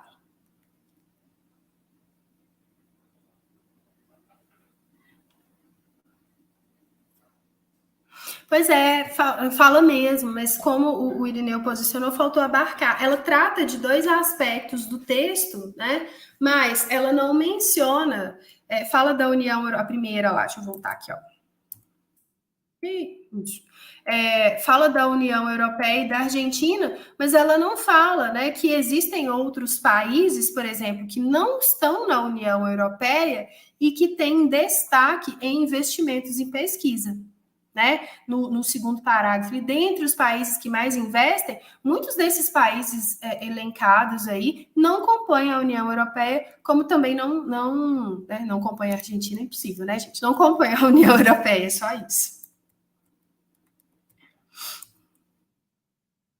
Bom, essa questão aqui é mais tranquila, mais tradicional, vamos dizer assim. Qual das alternativas a seguir pode, se verdadeira, ser admitida como conclusão a partir das premissas ou pressupostos implícitos ou explícitos no texto? Então, esse texto fala sobre Van Gogh. Talvez o mais conhecido caso, mas não o único, de personalidade cujo talento foi reconhecido apenas pós-mortem. Há diversos casos entre pintores, filósofos, escritores e inventores que ganharam fama somente após a morte. Né? Então, aqui tem os exemplos. Na história da arte, Van Gogh é sinônimo de pintor maldito. Filho de um pastor protestante, Vincent pretendia seguir os passos do pai, mas fracassou nos estudos de teologia. Com o apoio do irmão, iniciou uma carreira tardia de pintor, que durou cerca de 10 anos apenas. Obras de sua autoria já foram vendidas por dezenas de milhares de dólares, mas reza a lenda que o pintor conseguiu vender apenas um quadro em vida. Bom, então aqui ele quer uma conclusão sobre esse texto, né? E aqui eu não tenho necessariamente uma tese, né? O que eu tenho aqui como ponto de partida? Que Van Gogh é um exemplo dentre várias outras personalidades que foram reconhecidas depois de sua morte. E a partir daí, né, eu tenho um breve resumo aí da vida do Van Gogh. Então, a conclusão, ela tem que trazer alguma coisa relacionada a isso, a pessoas, né, que foram né, reconhecidas mundialmente ou dentro de um determinado país apenas após sua morte. Então, vamos lá, vamos começar pelo que está correto e depois passemos para as incorretas. Algumas obras ultrapassam os padrões artísticos de sua época, o que demanda tempo para que sua qualidade seja apreciada, que é exatamente o que aconteceu com Van Gogh, que teve um reconhecimento somente depois de sua morte. Mas falou só de arte. Gente, o texto é majoritariamente contando a história do Van Gogh. Existem outras pessoas que tiveram reconhecimento pós-mortem? Sim, o texto traz exemplos, mas começa falando de Van Gogh e termina, né, ilustra essa ideia falando de Van Gogh. Então, qual foi a suposição que ele fez? Bom, que o Van Gogh era um artista à frente de seu tempo, que naquela época as pessoas não compreendiam, né, a sua obra, mas posteriormente isso ocorreu. Vamos ver o que tem de ruim nas demais? Letra A. O caso de Van Gogh permite compreender a necessidade de esperar vários anos antes de se apreciarem as obras de Galileu, exemplo, né, e Gauguin. Bom, trata, né, o caso de Van Gogh permite compreender a necessidade de esperar vários anos. Não necessariamente, né? A questão, o trabalho de Van Gogh foi valorizado depois que passamos por um grande processo aí, né? Eu estou trabalhando aqui no campo da exposição, tá? Um grande processo de evolução das artes, né? Então, aqui, dentre os exemplos citados, nem todos são artistas, pintores. Eu tenho ali vários segmentos de arte, vamos dizer assim, né? Então, não é o caso de Van Gogh que permite compreender, não, né? O caso de Van Gogh é um exemplo, é um contexto, é muito mais além do que isso. O argumento, o exemplo Van Gogh é para mostrar que algumas produções elas ganham destaque e compreensão só com o passar do tempo, né? Com mudanças aí nas ciências, na cultura, né? C. Toda obra de arte, em especial a pintura de qualidade, demanda a espera de vários anos antes de ser adequadamente apreciada. Olha a generalização aparecendo aí mais uma vez, né? Generalizações não são boas, indicam erro, né? Letra D de dado. Artistas, em geral, que não são apreciados enquanto vivos, produzem trabalhos ruins, o que explica o seu baixo reconhecimento. Olha, fez até uma avaliação, né? Produzem trabalhos ruins. Não é o caso de Van Gogh. Ninguém falou que o trabalho de Van Gogh era ruim, né? E o texto também não dá esse direcionamento. Trouxe aqui uma avaliação.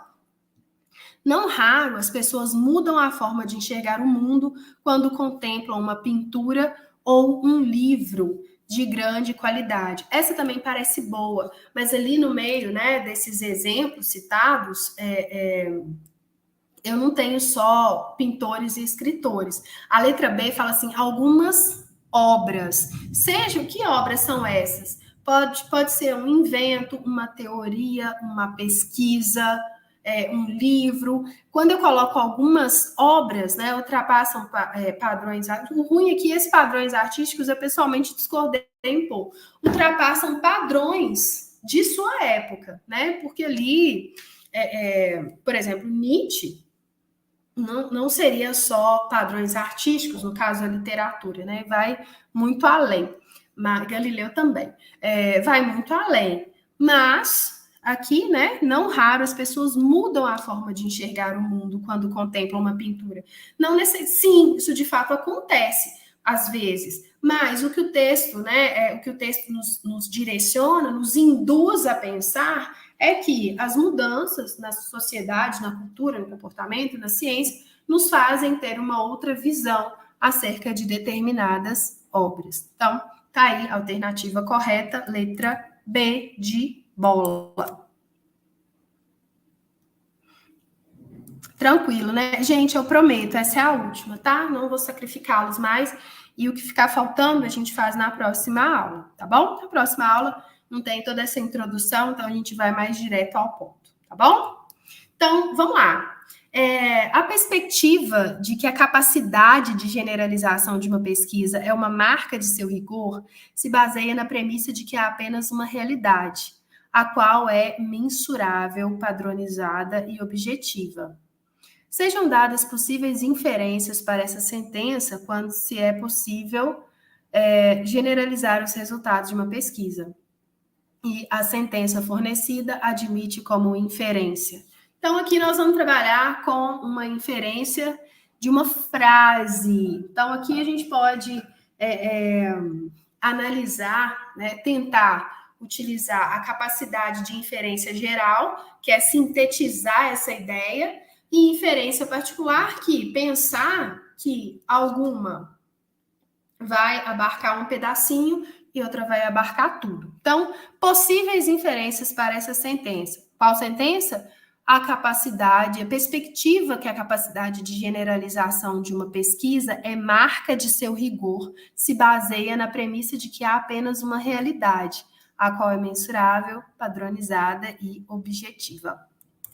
Então, vamos lá. Primeira, se algo é considerado verdadeiro em uma situação, provavelmente será verdadeiro em todas as outras. Bom, quando se admite que é possível generalizar os resultados de uma pesquisa. Bom, se eu generalizar o resultado de uma pesquisa, a alternativa 1, ela é muito real. Se eu generalizar os resultados de uma pesquisa, então, se eu fiz uma pesquisa e obtive um resultado produtivo, por exemplo, num país do terceiro mundo, né, eu entendi que aqui a minha teoria lá é verdadeira, ela vai ser verdadeira em qualquer lugar do mundo, em qualquer realidade. Ah, professor, isso não faz sentido. Não, não faz mesmo. Mas de acordo com as informações do texto, faz. E é isso que eu preciso considerar. A segunda: toda e qualquer situação tende a ser igualmente representativa dessa única realidade. Então, toda e qualquer situação tende a ser igualmente. Já por quê, gente? Quando eu admito que é possível generalizar os resultados. Se eu generalizar os resultados, fica muito amplo, fica muito simplista, né? E por fim, toda pesquisa que generaliza é uma pesquisa rigorosa. Então, a marca do seu rigor é a capacidade de generalização. Então, toda pesquisa que generaliza, generalizante, digamos assim, é de fato uma pesquisa rigorosa. Então, a sentença fornecida admite como inferência tudo.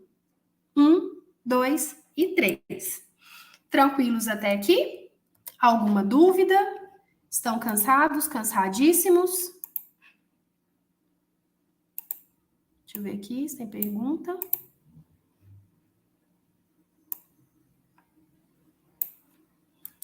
Não temos perguntas até então.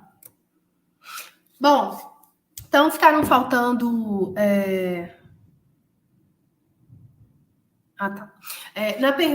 Ficaram faltando aqui para a gente 3 questões. Na próxima aula, né? Até mais tardar, hoje é terça, até quinta-feira, eu posto para vocês o material da aula da semana que vem, de terça-feira. Amanhã eu vou postar o material de português para vocês acessarem. Não deixem, né? Para casa para vocês. Quem não fez as questões, não teve tempo, aproveita, faz as 3 últimas, né? Ainda mais com essas informações novas. Fazer as questões de português e as de analítico da semana que vem. Utilizem, né? Podem utilizar os grupos do WhatsApp para as dúvidas, para as perguntas. Se tiver alguma dúvida, eu não quero comentar no grupo, porque eu acho que minha dúvida é muito particular, muito peculiar, podem me chamar de forma privada, tá bom? E ficarem à vontade aí para explicitar as dúvidas de vocês. Mais uma vez, né, reitero aí as minhas boas-vindas a cada um de vocês ao nosso curso. Espero que a gente faça um ótimo trabalho. Conto com a participação de vocês nas aulas, não fiquem tímidos, né? Tem esse chat aí, alguns mandam, às vezes eu paro, eu olho, às vezes alguém manda de forma privada lá no WhatsApp, eu tento responder a todos, tá? Não deixem de participar. E se tiver alguma questão, professor, eu fiz uma questão de 2014, não consegui, não concordei com o gabarito, que também é totalmente normal, podem me mandar, que eu vou compondo ali um arquivo para a nossa revisão final, tá bom? Então, excelente semana para cada um de vocês, né? Mais uma vez, sejam bem-vindos. Tudo de bom para vocês, bons estudos e até mais.